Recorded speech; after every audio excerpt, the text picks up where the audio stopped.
Hello guys, very good morning and welcome you all knowledge का। और ये हमारी सुबह 10 बजे वाली वोकेबलरी क्लास है जिसमें कि हम द हिंदू की वोकेबलरी को डिस्कस करते हैं और डेली हम 5 वर्ड इसमें डिस्कस करते हैं। सो आई होप आप सभी के पास अब डेली एक अच्छा खासा डिपॉजिटरी वर्ड्स की तैयार हो रही होगी और आप सभी लोग उसे रिवाइज भी कर रहे होंगे। ठीक है, तो जो भी इशूज़ हैं इसको लेकर लाइव चैट के थ्रू आप मुझे बताते जाइए और आपके जिस भी तरह के इश्यूज़ हैं उनको हम क्लियर करते रहेंगे। साथ ही इस वीक का शेड्यूल जो है मैंने टेलीग्राम चैनल पर शेयर कर दिया हुआ है। ठीक है, आज सुबह की और 1 बजे की क्लास नहीं थी, मतलब मंडे को नहीं होगी वो। क्लियर, कल से वो क्लास कंटिन्यू, मतलब ट्यूसडे से वो क्लास कंटिन्यू रहा करेगी, सुबह 6 बजे वाली भी और 1 बजे वाली भी। ठीक है गाइज, सो आज से जो शेड्यूल है वो आपको टेलीग्राम चैनल पर मिल जाएगा, तो आप उस शेड्यूल को ज़रूर रेफ़र करें। सो चलिए आइए स्टार्ट करते हैं हमारी आज की क्लास को। हमारी आज की क्लास जो कि सुबह हम डिस्कस करते हैं वोकैबलरी को, जिसमें हम द हिंदू की वोकैबलरी डेली 5 वर्ड डिस्कस करते हैं। उससे पहले जैसा हमेशा की तरह होता है कि एक वर्ड को मैं आपके साथ क्वेश्चन पूछता हूँ प्रीवियस वर्ड से। तो मीनिंग ऑफ द वर्ड डेटरॉइट है ना, डेटरॉइट का मीनिंग आपको इन ऑप्शंस से मुझे बताना है। चलिए, तो जो हमारा आज का पहला वर्ड है दैट इज़ द रेंडर्ड, है ना। रेंडर्ड वर्ड, रेंडर्ड का मतलब होता है प्रस्तुत करना। रेंडर्ड वर्ड का मतलब होता है चीज़ों को प्रस्तुत करना। ठीक है, तो यहाँ पर यदि हम इनके सिनोनिम की बात करें तो यहाँ पर काफ़ी अच्छे सिनोनिम्स हैं, एग्जाम्स में पूछे जाने की पूरी पूरी पॉसिबिलिटी है। तो पहला आपका जो सिनोनिम है दैट इज़ द इम्पार्टेड, दूसरा है ऑफर्ड, तीसरा है बेस्टोड और चौथा है प्रोवाइडेड। एक बार रिपीट करता हूँ, इम्पार्टेड, ऑफर्ड, बेस्टोड और रिवॉर्डेड।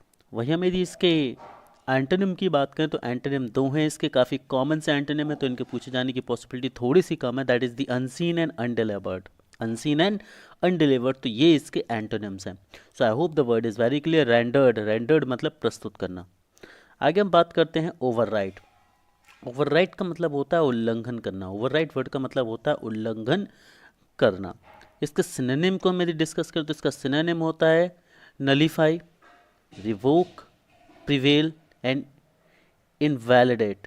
तो ये जो चारों इसके जो सिनोनिम है काफ़ी अच्छे स्टैंडर्ड सिनोनिम है। तो ओवरराइड के जो सिनोनिम इनमें से पूछे जा सकते हैं बिल्कुल आप सभी के लिए। So nullify, revoke, prevail and invalidate जो है वो ओवरराइड के आपके सिनोनिम होंगे। और एंटोनिम की यदि हम बात करें तो एंटोनिम जो होंगे प्रीअरेंज, कंटिन्यू, गो एंड ग्लैंस, ये जो इसके होंगे एंटोनिम होंगे। सो ओवरराइड का मतलब होता है उल्लंघन करना। Here we have the antonyms in the synonyms is well. आगे बढ़ते हैं दोस्तों, है ना। तो आगे जो हमारा अगला वर्ड है ये हमारा ग्रीवियसली, जो कि एक एडजेक्टिव है। यहाँ पर मैं बात करूँ कि यहाँ पर भी हमने लिखा हुआ है कि पहले जो दो वर्ड थे आपके ये वर्ब्स थे और ये जो हमारा वर्ड है ये एडजेक्टिव। एडजेक्टिव मैं आपको बता चुका हूँ जो किसी वर्ड की विशेषता बताते हुए shows the properties of some word. तो ग्रीवियसली वर्ड जो है इसका मीनिंग की यदि हम बात करें तो इसका मीनिंग होता है, एक तो मीनिंग होता है कष्ट से और एक होता है उद्देश्य सहित। ठीक है, एक होता है कष्ट से और एक होता है उद्देश्य सहित। यदि हम इसके सिनोनिम्स की बात करें तो इसके सिनोनिम्स कौन कौन से हैं? मिजरेबली, पेनफुल, वोफुल और सीवियरली। ठीक है, ये जो हैं ये सभी के सभी इसके सिनोनिम है। कष्ट से रिलेटेड ये सारे सिनोनिम्स हैं आपके, है ना। वह हम एंटोनिम की बात करें तो एंटोनिम में लाफिंगली, जोकिंगली, हिलेरियसली और मर्सीफुली, वो ओके सॉरी मैरिसीफुली। तो यहाँ पर ये आपके लिए एंटोनिम्स रहे। तो ग्रीवियसली वर्ड का जो मीनिंग होता है वो होता है कष्ट से। जनरली इसका यूज़ जो होता है वो कष्ट से में होता है, उद्देश्य सहित में बहुत कम इसका यूज़ किया जाता है। कष्ट से ये जो वो मीनिंग है इसका, इसमें इसका यूज़ जो होता है बेजरली किया जाता है। होप आप इस चीज़ को याद रखेंगे सभी लोग। आगे बात करते हैं सोलाटियम। सोलाटियम वर्ड हम सभी ने पढ़ा हुआ है। इंडस्ट्रियल रिलेशन के हमने इतने सारे लेक्चर्स देखे हुए थे, वहाँ पर भी हमने एक दो जगह इस वर्ड को पढ़ा हुआ था। सोलाटियम मतलब मुआवजा होता है। सोलाटियम मतलब मुआवजा, मतलब कंपनसेशन।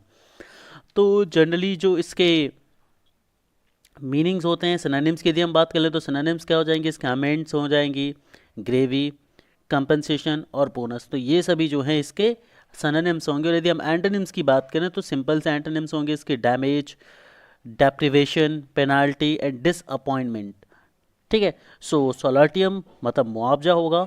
और यदि हम मुआवजा के मीनिंग सिनोनिम्स और एंटोनिम्स की बात करें तो आप सभी के सामने मैंने चार चार एंटोनिम और सिनोनिम यहाँ पर इनके रखे हुए हैं। होप चीज़ें आप सभी के लिए बहुत अच्छे से क्लियर हो रही होंगी। एक बार लाइव चैट के थ्रू मुझे नोटिफाई करें।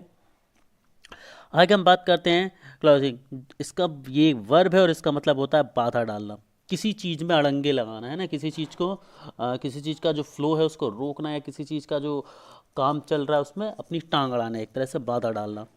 ठीक है, तो यदि हम इसके यहाँ पर ये सिनोनिम्स हैं और यहाँ पर ये एंटोनिम्स हैं। यदि हम सिनोनिम्स की बात करें तो सिनोनिम्स इसके प्लजिंग है ना, स्टोन वेलिंग है, ऑब्स्ट्रक्टनिस्ट है, ब्लॉकिंग है और इम्पीडिंग है। काफ़ी अच्छे यहाँ पर मैं बात कहूँ तो सिनोनिम्स मैंने लिए हुए हैं, और इन सिनोनिम्स को आपको डेफिनेटली याद करना चाहिए। सारे के सारे काफ़ी अच्छे सिनोनिम्स हैं, और यहाँ पर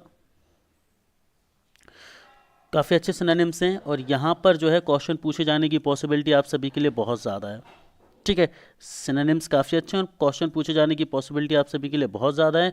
वहीं यदि हम बात करें परमिसिव, क्लियरेंस, अनक्लोजिंग और फ्रीइंग और unblocking, permissive, clearance, unclosing, freeing and unboxing जो है वो इसके एंटोनिम्स होंगे। सो दोस्तों, थैंक्स फॉर वॉचिंग। ये हमारी आज की क्लास थी। आई होप आपको पसंद आया होगा। Thank you very much.